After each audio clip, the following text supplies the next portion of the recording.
Hello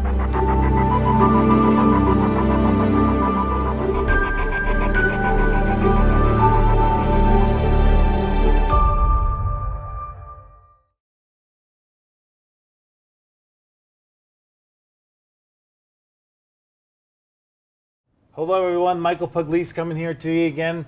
I'm here with Caitlin Macy. We are going to be demonstrating a more advanced protocol for our peeling, a combination of our enzyme and also one of our peels, the cocoa enzyme and our 30% lactic acid. Now, you can combine all of our peel protocols, but this one absolutely can get more of an enhancement of our results.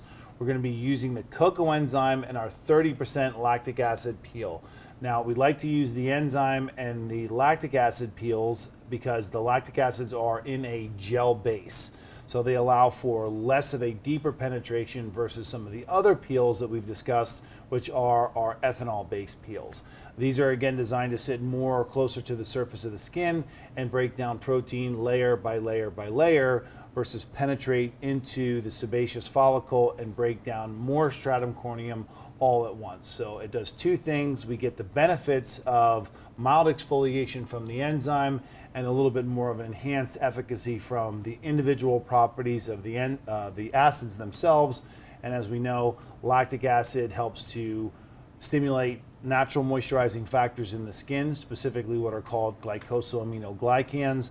They also function as skin lighteners, tyrosinase inhibitors, so there are some really great enhanced results that we can get by combining these two individual treatment modalities. We're going to start with a pre-cleanse utilizing our vitamin veil cleanser. It's a combination of a number of different low molecular weight oils, in particular soybean oil, which is the base. Soybean oils contain high concentrations, are referred to as enzyme modulating peptides, so they have great anti-aging benefits, inherent anti-aging benefits to them. They can help to inhibit the destruction of collagen, but really what they're designed to do here is to help to solubilize those mineral makeups. So if you have a client that's coming in who has a significant amount of makeup on the surface, the foaming surfactants don't always cut that, so we can do a pre-cleanse with this type of material that's going to really help to get rid of a lot of that makeup buildup. Now, we're not going to be getting close to the eyes here, but we are going to be doing some covering of the eyes to make sure we avoid getting any product, particularly the acids, anywhere near the ocular area. Now, once we've done a light removal with the vitamin veil, we're then going to be following up with one of the foaming surfactants to again help to remove the oil of the cleanser from the surface of the skin. Now, almost all of our treatment protocols begin with either the lipid replacing cleansing gel or the micro exfoliating honey cleanser. The lipid replacing cleansing gel is definitely the most popular. It's the easiest to use in the treatment room, comes with a nice pump. So comes out relatively easily and really helps to cut any of the surface oil, but without being too overly aggressive. It is a sulfate-free surfactant blend, so it really helps with any type of skin sensitivity, skin condition, and does have a very broad application for just about any client that's coming in to receive a treatment. Now you can use towels or 4x4s to remove the cleanser, whatever your preference is. We like to use 4x4s, the cotton, because they're a little bit softer and really help to maintain the integrity of the skin overall, because again, we're going to be doing some moderate exfoliation here, nothing too overly aggressive. The client's going to be able to go back to the regular home care regimen the very next day. There's not a whole lot of extreme post-care that's required for this particular protocol. Of course, we do have the more aggressive peels that we've covered that definitely require some more specific home care that requires more occlusion and more protection, but she's going to be able to go back to her regular home care protocol the very next day. Okay, so again, we're going to start with the application of the cocoa enzyme.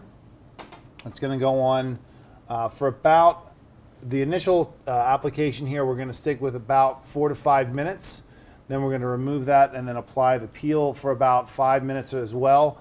We can go a little bit longer once we've got a determination of how this client's skin is going to respond to this particular combination of treatments, and we want to make sure that we're building up to just the peels by themselves before we go to this more advanced protocol of combining these two individual treatment modalities. The coco enzyme is great as a standalone treatment.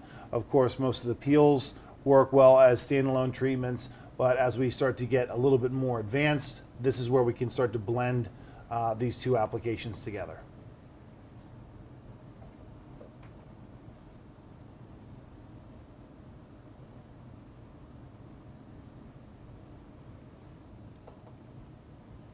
And as you can see, Caitlin's not too heavy with her application. You want to make sure that you've got good even coverage and even consistency. You don't want to be too overly aggressive with your application, but as long as the skin is completely covered, we know that those enzymes are going to work and they're going to help to digest those surface proteins when it comes time to applying the peels immediately following. So the key, of course, is to keeping these enzymes wet. We want to make sure that they stay moist throughout the treatment. If they start to dry out, they're going to lose the overall activity. Caitlin's applying the cotton 4x4s over the face before she applies the towel.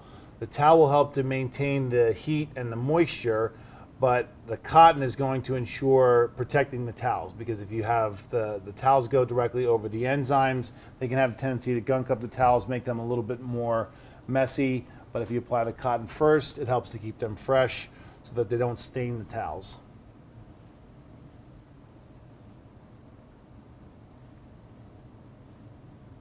Now, when it comes to keeping the enzymes wet and also a little bit warm, the heat will accelerate the activity of the enzymes. So sometimes a steamer is appropriate. Unfortunately, most steamers don't really get even distribution of heat and moisture onto the surface of the skin.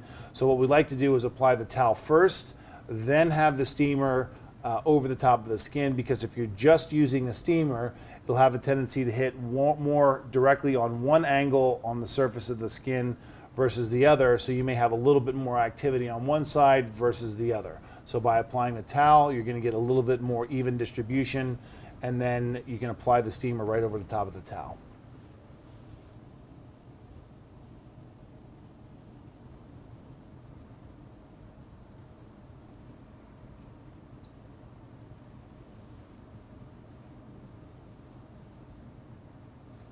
Now, before you apply the acids, you want to take a dry 4x4 and just kind of pat the client's skin dry, making sure that you absorb as much moisture as possible. You don't want to put acids directly onto the surface of wet skin. It has a tendency to heat up a little bit more, may cause a little bit more discomfort, even though these are considered to be a less aggressive type of acid. When you have acids and water mixed together, oftentimes it can generate heat, particularly when it's already applied to the surface of the skin. So just ensuring that the client's skin is a little bit more dry, not wet and not damp, is going to ensure that they have a little bit more comfort and a much better experience and a much better treatment. Now, Caitlin's also going to be applying some eye pads to ensure overall protection. These are specialty pads that we get from a medical supply company. However, you can use 4x4s.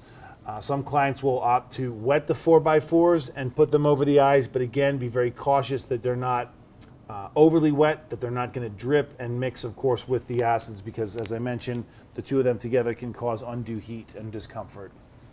Now, Caitlin's going to be applying some gloves for this treatment, and each of our bottles, it's a 2-ounce bottle that comes with the treatment, and you can usually get about anywhere from 20 to 25 treatments conservatively out of each bottle. So depending on what your surface area that you're applying to, it's a fantastic return on investment for the wholesale client. Now, as you can see here, Caitlin's applying the peel, and you'll see that the gel-based peels that we offer that come in multiple concentrations, we have a 30% lactic, a 35, and a 45. We also have combinations of lactic and salicylic together, 30% lactic with a 10% salicylic, and a 40% lactic with a 15% salicylic. Now, these are all in what are called polyethylene glycol base. They're relatively inert materials. You see them oftentimes in leave-on cosmetics, but they come in different molecular weights. This one is in a very high molecular weight, And the purpose here is that it's going to sit on the surface of the skin. And you can see here that Caitlin's kind of overlapping with her application, which is fine because this is not ethanol. This is more of an ethanol alternative. So you don't have to worry about reapplying and going over the areas, because this is not really going to penetrate deeply into the skin. It will sit on the surface and break down that protein layer by layer by layer. So you have to ensure that at the end of the treatment, you're removing and neutralizing the product. However, over application is not really going to be an issue. Now at room temperature, once it's applied to the surface of the skin, you may see it start to spread around a little bit. And you can see that Caitlin's kind of very gently just manipulating the product ever so slightly to get good even coverage. She's applying it to the corners of the nose, moving it around on the surface of the forehead as well. And what this does is it allows it to penetrate a little bit deeper into the skin. Now at this point, the client is not really experiencing a whole lot of sensation, probably a little bit of picking, possibly even a little bit of an itching sensation, but that again is due to the fact that it's not really penetrating too deeply into the skin. Now, we would never do this with an ethanol-based peel. You're simply applying the product, letting it penetrate through the sebaceous follicle, break down the protein, whereas here again, it's really sitting close to the surface of the skin. Now, it's all about timing with the gel-based peels. So we can start with, conservatively here, about 5 minutes. We can leave these on upwards of about 12 to 15 minutes, depending on how many times we've worked with this client's skin and how they've responded to the previous treatments. Now we want to check in with her. How's it feel so far? I don't feel anything. Doesn't feel anything. So scale of 1 to 10, it would be a 1. A 1. Okay, good. So as I mentioned, relatively low sensation, no real discomfort for the client. And this is the bonus here, is that we are using 30% alpha hydroxy acid, lactic acid, but there's no real discomfort here. If we were to use 30% in an ethanol base, she would be experiencing a much different sensation. And it has everything to do with the carrier system of this particular peel. And we've already done an enzyme exfoliation as well. Now, when it comes to the removal of a product, what we're actually going to be doing here is simply just kind of blotting the area. Again, not a whole lot of aggressive wiping, just kind of getting the excess off the surface of the skin, because we're going to next be neutralizing with the PK Peel neutralizing spray. So you just want to be sure that you're getting the excess product off the surface of the skin. Now, as I mentioned earlier, the heat from the temperature of the face is going to cause a little bit of dissipation or movement of the peel itself. However, when it comes to removal, just kind of blotting the surface of the skin is going to allow for a significant amount of absorption. Now Caitlin's applying the PK Peel neutralizing spray, and the client may experience just a little bit of heat here because it is a sodium bicarb based solution, but it's solubilized in water. So clients may feel that warm up just a little bit. But again, the idea here is that this is neutralizing the acid that's on the surface of the skin. And that's critical for these gel-based peels. You absolutely must neutralize these particular peels. Otherwise, they definitely remain active as long as they're on the surface of the skin. So you neutralize first, then you remove, and then we're going to follow that up with a second neutralizing spray.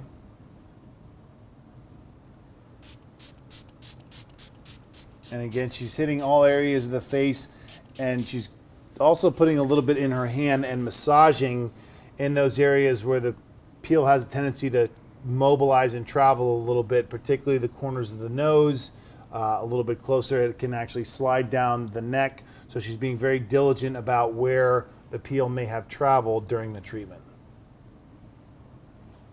After step number 2, the second neutralizing spray, we're going to remove with wet 4x4s, and then we're going to apply a third neutralizing spray and then remove with wet 4x4s once again. So we actually take it through 3 neutralizing steps. The first one, we're blotting dry and removing the excess peel. Then first neutralizing spray, remove with wet 4x4s, neutralizing again, removing with wet 4x4s once again, and then that third neutralizing step before we apply the vitamin C reversal serum. Now, we've got a few finishing products that we're going to be using here. She's going to use the vitamin C reversal serum. Again, we are only going to be using the vitamin C from the Circadia line. It is a magnesium ascorbyl phosphate, both very stable and also very tolerable. We don't want to use a different type of vitamin C, again, particularly ascorbic acid, because it can be a bit irritating on a freshly exfoliated skin at a high concentration.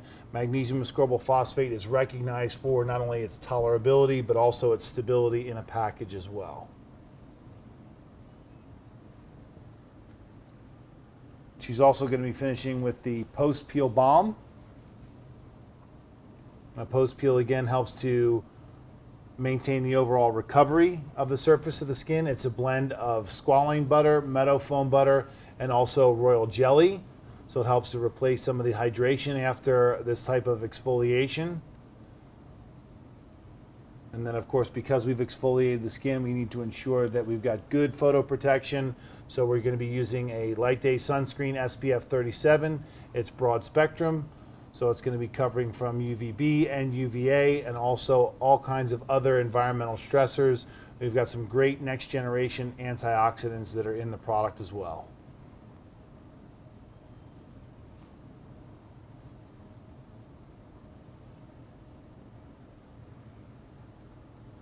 And you are all finished. How does that feel? It was amazing. Feels fantastic. Skin looks wonderful. And again, when she came in, a couple of her concerns were some vascularity. I noticed during the consultation that she had a little bit of pigment, but of course lactic acid, great for helping to treat hyperpigmentation.